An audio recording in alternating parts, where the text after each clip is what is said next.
اعوذ باللہ من الشیطان الرجیم، بسم اللہ الرحمن الرحیم، السلام علیکم ورحمۃ اللہ۔ رسول اللہ صلی اللہ علیہ وآلہ وسلم نے فرمایا، اللہ عز و جل ارشاد فرماتا ہے، میں نے اپنے نیک بندوں کے لیے وہ نعمتیں تیار کر کے جمع کی ہیں جن کو نہ کسی آنکھ نے دیکھا، نہ کسی کان نے سنا، اور نہ ان کا کسی بشر کے دل میں خیال گزرا۔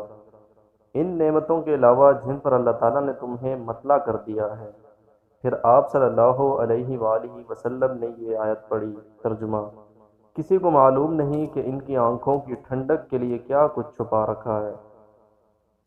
رسول اللہ صلی اللہ علیہ وآلہ وسلم نے فرمایا، تم مومنوں کو آپس میں ایک دوسرے کے ساتھ رحمت اور محبت کا معاملہ کرنے اور ایک دوسرے کے ساتھ لطف و نرم خوئی میں ایک جسم جیسا پاؤ گے کہ جب اس کا کوئی ٹکڑا بھی تکلیف میں ہوتا ہے تو سارا جسم تکلیف میں ہوتا ہے، ایسا کہ نیند اڑ جاتی ہے اور جسم بخار میں مبتلا ہو جاتا ہے۔ ایک بوڑھا آیا، وہ نبی کریم صلی اللہ علیہ وآلہ وسلم سے ملنا چاہتا تھا۔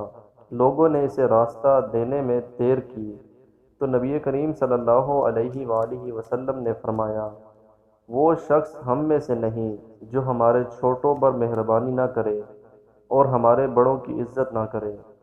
اللہ تعالیٰ سے دعا ہے اللہ تعالیٰ ہم سب کو آپ صلی اللہ علیہ وآلہ وسلم کے مبارک نقش قدم پہ چلنے کی توفیق عطا فرمائے، آمین۔